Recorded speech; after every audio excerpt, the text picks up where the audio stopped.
এটা ঘি roast plain dosa, হচ্ছে plain masala dosa, filter coffee. Hello beautiful minds, Dubai থেকে আমি দীপান্বিতা। এইটার মধ্যে স্বাদ কোথাও পাই না, এটা যা দারুণ খেতে লাগে আমার।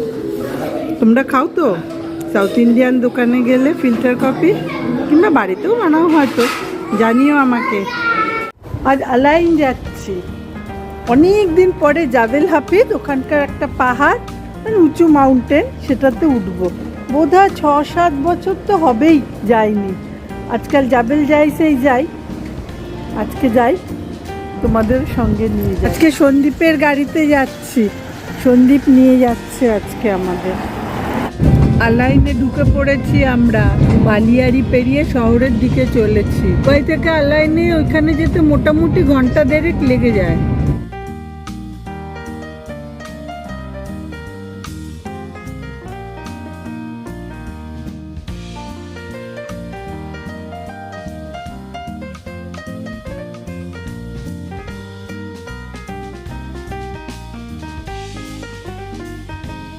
জাবেল হাফিজ, আমার তো ঠান্ডা লাগছে, ঠান্ডা লাগার মধ্যেই অবস্থা। ওদের অবশ্য অতটা ঠান্ডা লাগছে না, আমি বাবা টুপি টুপি এনেছি, পরে নিয়েছি। গরমের দেশের মানুষ শীতের মধ্যে পোশাক পরা তো শীতের জায়গায় পাই না, পেয়েছি তাই। একটা রেস্টুরেন্ট ক্যাফে ছিল, সেখানে আমরা চা কফি স্পেশালি আইসক্রিম খেতাম ঠান্ডা, সেইটাই পাচ্ছি না, তাই খুব মনটা খারাপ হয়ে গেল। ভিড়ও দেখছি নেই সেরম, নইলে গাড়ি রাখার জায়গায় পাওয়া যায় না। একেতেই দুবাইতে ভালো ঠান্ডা পড়েছে, আর এটা অবশ্য দুবাই না, এটা আলাইনের মধ্যে।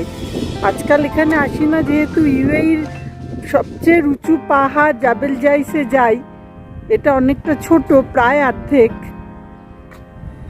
হাওয়াটাই প্রচণ্ড ঠান্ডা, যদিও ভালো রোদ আছে। আমি তো এমনিতেই শীত কাতুরে, তার মধ্যে এত শীতে মানে তোমরা হয়তো হাসবে শীতের দেশের লোকেরা, আমার জন্য খুব ভালো ঠান্ডা।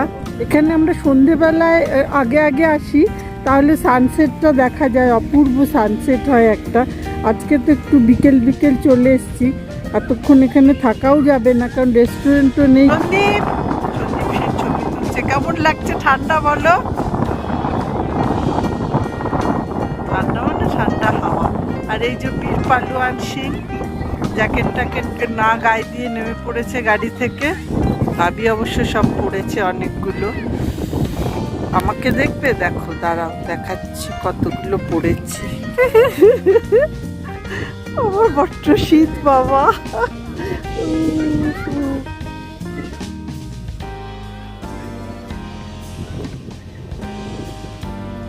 চলে যেতে হবে, এই ঠান্ডা হাওয়ার মধ্যে বেশিক্ষণ খোলা জায়গায় ঘোরাঘুরি খুব মুশকিল। কিন্তু আমাদের ঠান্ডা খেতে বেশ ভালো লাগছে, শীতে হু করছি বটে, কিন্তু আবার ভালোও লাগছে। এই যে একদম উপরে জাবাল হাফিজ লেখা, জাবাল হাফিজ। আমরা অবশ্য জাবেল বলি, ওরাও জাবেলই বলে। এখান থেকে সানসেট হয়, সানসেট হতে এখন অনেক দেরি। আমরা কোনোবার গাড়ি রাখতে পারি না, কি ভিড়, রাস্তা দিয়ে ওঠা যায় না। আর এবার দেখো শুনশান, চারপাশে শুনশান নয় অবশ্য, 4টের পর আরও ভিড় হবে, কিন্তু যেহেতু এই ক্যাফে রেস্টুরেন্ট সব বন্ধ, ঠান্ডার মধ্যে বাইরে তো বেশিক্ষণ লোকে থাকতে পারে না, তাই চলে যায় আর কি। নিচে দূরে দেখা যাচ্ছে আলাইন শহরটা। আলাইন না বেসিক্যালি মানে অরিজিনালি একটা ওয়েসিস ছিল প্রথমে, মরুভূমির বুকে একটা মরুদ্যান যাকে বলি আমরা। এখন তো এটাকে বলে সিটি অফ গার্ডেন, মানে এত সবুজ আর কি, এত গাছপালা আছে, সেই জন্য এটাকে বলে সিটি অফ গার্ডেন। ছোট্ট শহর, ছিমছাম, হাই রাইজ বিল্ডিং নেই, হইচই হল্লাগুল্লা নেই। দুবাই যেরকম আমরা অভ্যস্ত সেরকমটা নয়। অনেকে এখানে পিকনিকও করছে, খাবার দাবার নিয়ে এসে। পুরো রাস্তাটা আলো আছে, আর খুব সুন্দর লাগে আলো দিয়ে সাজানো, মনে হয় দীপাবলির রাত্রে সাজানো। ও এখানে ওরা বানিয়ে রেখেছে একটা এরিয়ার একটা ডিসপ্লে করা আছে, যে কিরকম অঞ্চলটাকে দেখতে জাবেল হাফিজ। এই যে আমরা উপরে উঠলাম, সেটা 11.7 কিলোমিটার। আচ্ছা, উপর থেকে দেখতে এইরকম লাগে রাস্তা।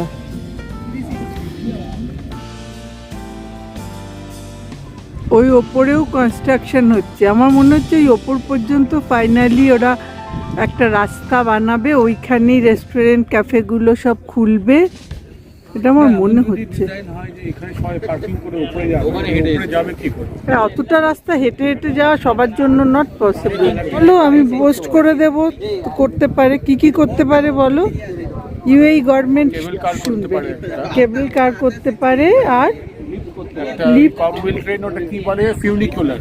ফিউনিকুলার, হ্যাঁ funicular is good idea. Funicular করলে অনেক পয়সা রোজগারও হয়ে যাবে এদের। এখান থেকে একটা ফিউনিকুলার করলো, ফিউনিকুলার করে চোঁ করে উপরে উঠে গেল, পার্কিংয়ের সমস্যাটাও হবে না। পার্কিংটা এখানে যেরকম এত বড় পার্কিং এরিয়া, এখানে পার্কিং করে দিতে পারে। আচ্ছা, ইউএই মিউনিসিপ্যালিটিকে আমরা এরকম সাজেশন দিয়ে রাখলাম। ওই রাস্তাটা দিয়ে আমরা এলাম, রাস্তাটা দিয়েই নিচে নামবো।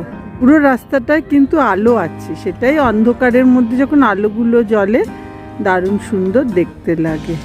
ফিরে চলেছি, অনেকক্ষণ ছিলাম, ওদিকটা অত হাওয়াও ছিল না, রোদের মধ্যে পিঠ দিয়ে বসে সব গল্প হলো, ভাল লাগলো, খুবই ভালো সময়টা কাটলো। এবার আবুধাবি থেকে, মানে আলাইন থেকে, আলাইনটা তো আবুধাবিরই মধ্যে, সেখান থেকে ফিরে আমরা আমাদের জায়গা মানে দুবাইতে চলেছি। এখন কিন্তু আস্তে আস্তে ভিড় হচ্ছে চারপাশে, অনেক গাড়ি আসছে, অনেক লোকজন আসছে। আসলে বললাম সানসেটের আগে থেকে সব আসতে শুরু করবে। আর লোকাল লোকেরা তো রাত্রে এসে এখানে পিকনিক করবে, ওদের তো দূরে ফেরার ব্যাপার নেই। ঘুরে ফিরে সেই আরসালানেই আসা হয়েছে।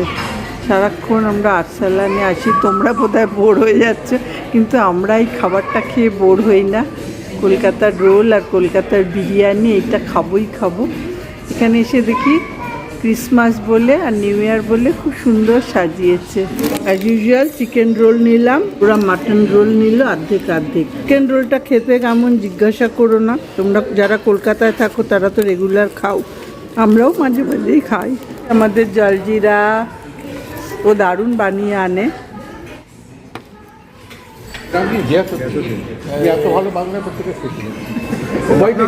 উড়িষ্যা থেকে এসে এত ভালো বাংলা বলে, তাই নিয়ে ওকে এখন। জলজিরাটাও হজমের জন্য ভালো, জিরা তো হজমের জন্যই খায়। এসে গেছে আমাদের বিরিয়ানি, সব দেবে ওরা, ওরা দিয়েও দেবে। এটা হচ্ছে চিকেন বিরিয়ানিটা, আর ওরা একটা মাটন বিরিয়ানি নিয়েছে, আর রায়তা দেয়, ভিনিগারে চোবানো পেঁয়াজ এগুলো। আমরা কিন্তু বেশ ঘন ঘন খাই, এত খেলে কারো শরীর স্বাস্থ্য নিয়ে চিন্তা করলে হয় বলো? চিকেন বিরিয়ানি, এটা লেগ পিস, আলু আলু আলু, হ্যাঁ আলু তো লাগবেই।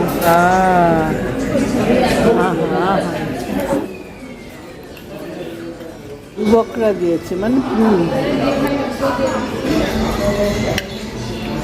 আলু। দুবাই থেকে এত ঠান্ডা পাঠালাম, কেমন লাগলো?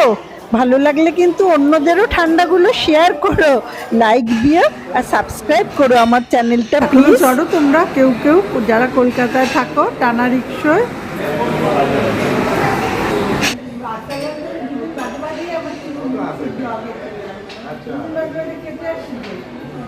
আচ্ছা, আপনি তুলে দিয়েছেন, থ্যাংক ইউ।